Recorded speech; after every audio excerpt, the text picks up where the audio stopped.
You've noticed it happening more and more. Someone misunderstands you, makes an assumption about your choices, questions your decisions, and you feel that old familiar urge to explain yourself rising in your chest. But then something stops you. Not anger, not defensiveness. Just a quiet knowing that no explanation you offer will change what they've already decided to believe. So you say nothing. You let them think whatever they need to think, and you walk away with your truth intact, no longer interested in defending it to people who aren't truly trying to understand. This shift doesn't come from arrogance or apathy. It comes from a specific kind of intelligence that develops not from books or degrees, but from lived experience. From watching your carefully crafted explanations fall on deaf ears enough times that you finally understand the truth. Most people aren't listening to understand. They're listening to confirm what they already believe. And once you see this, everything changes. When you're younger, you operate under the assumption that clarity equals understanding. You believe that if you just explain yourself well enough, articulate your reasoning precisely enough, offer enough context and nuance, people will see things the way you do. Or, at the very least, they'll understand why you see things the way you do. So you spend enormous amounts of energy trying to make yourself understood, convinced that misunderstanding is simply a communication problem that can be solved with better words. But then life teaches you something that shifts this entirely. You start to notice that the same explanation that resonates deeply with one person barely registers with another. That you can say the exact same thing in the exact same way to two different people and get completely opposite responses. And slowly, you realize that understanding has very little to do with the quality of your explanation. It has to do with the willingness and capacity of the person listening to actually hear you. This is where intelligence starts to reshape your relationship with explanation. You begin to recognize that people's responses to you are rarely about you at all. They're about what you represent to them, what you trigger in their own unexamined beliefs, what cognitive dissonance you create by existing outside the framework they've built to make sense of the world. And no amount of explaining can penetrate that, because you're not actually arguing with their logic. You're arguing with their identity, their worldview, their need to be right.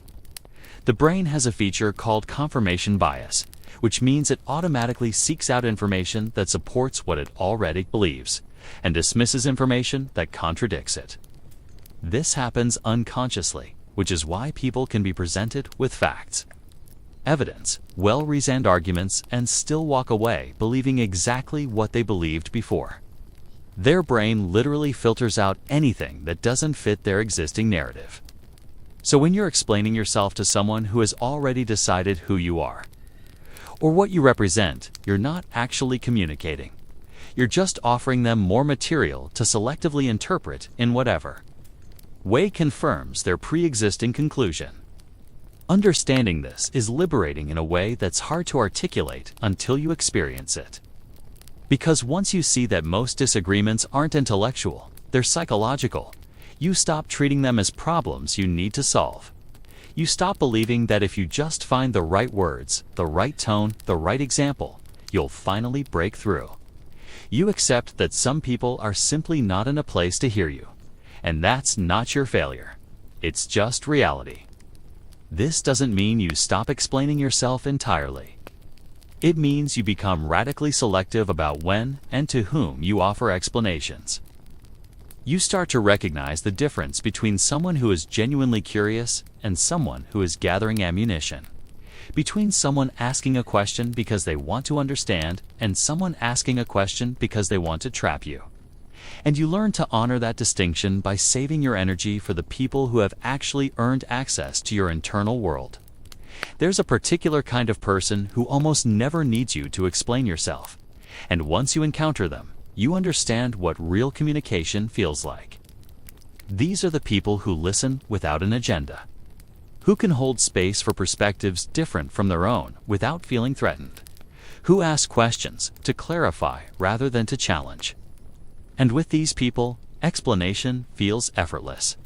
Not because you're saying anything different, but because they're receiving it differently. They're actually trying to understand you rather than trying to fit you into a box that makes them comfortable. The intelligence that stops you from over-explaining also comes from recognizing the cost of constantly defending yourself.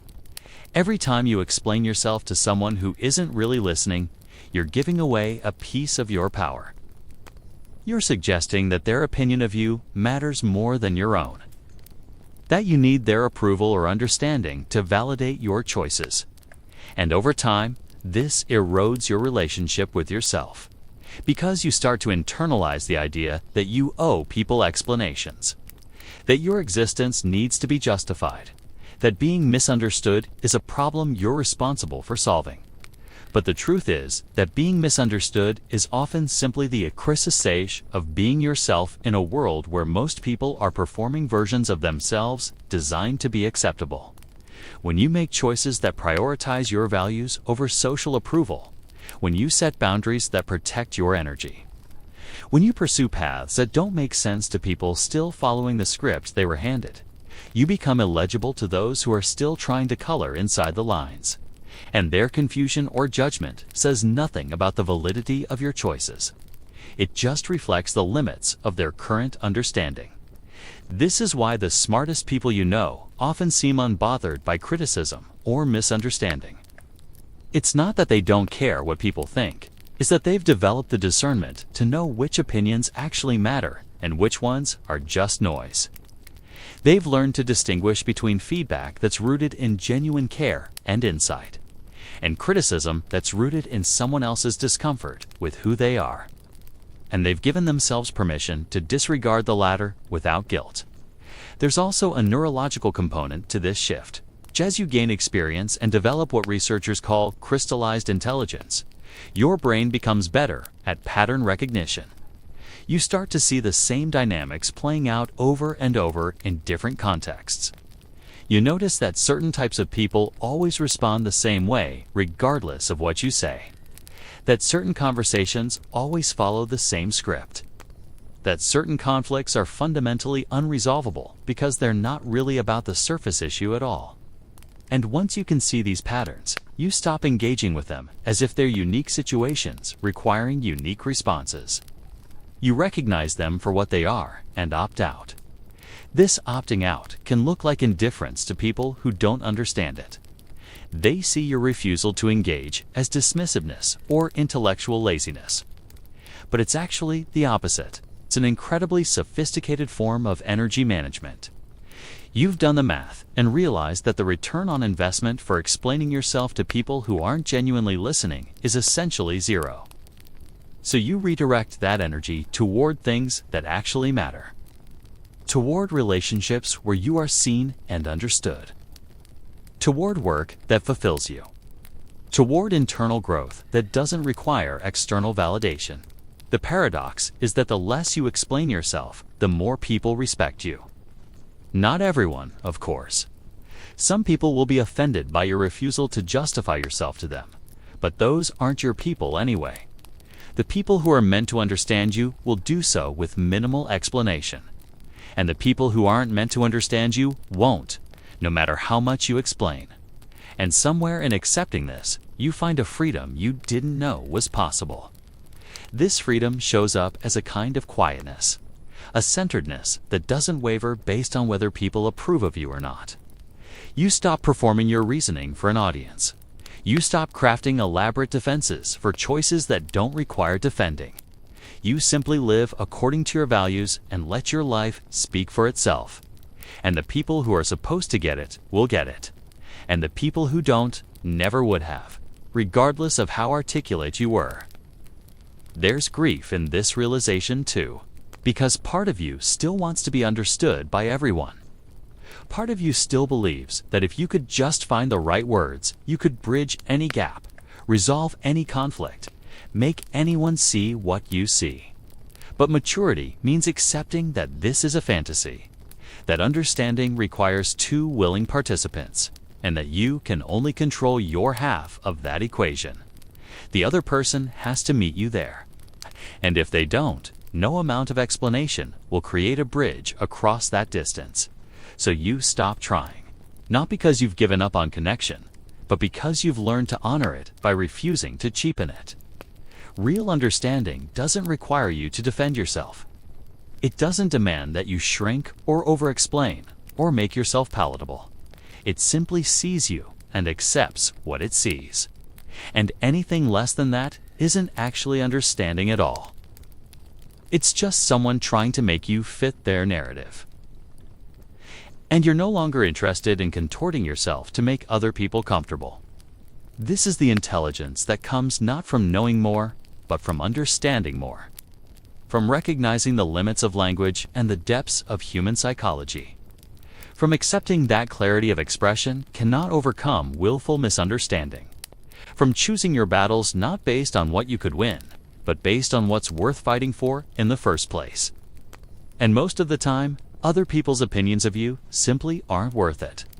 What remains is a life lived with less friction, less exhaustion from trying to be understood by people who are never really listening, less resentment from feeling constantly misrepresented, less anxiety about whether you said the right thing or defended yourself adequately. You carry yourself differently when you're no longer seeking permission to exist as you are. When you've given yourself the validation you used to seek from others. When you trust your own judgment more than you need others to agree with it. And in that space, you find the people who don't need you to explain, who see you clearly without requiring a thesis on why you are the way you are, who trust your choices even when they don't fully understand them, who give you the benefit of the doubt because they know you're acting from integrity. These are the relationships worth investing in. These are the people worth being vulnerable with. Everyone else gets the version of you that's polite but boundaried, it's present but protected, kind but no longer desperate to be understood. If this resonates somewhere deep, if you felt the weight of explaining yourself lift and wondered if you were the only one, know that this shift is both common and deeply personal. That choosing silence over defense is its own form of wisdom. And if you feel moved to acknowledge that you've walked this path, that you've learned when words matter and when they don't, there's space here for that quiet recognition, not a performance. Just a small affirmation that you're not alone in choosing peace over being right. This is where we honor the minds that have learned the power of withholding explanation. The ones who understand that silence can be strength, that boundaries don't require justification, and that real wisdom knows when to speak and when to simply let go. Trust what you've learned about where your words belong.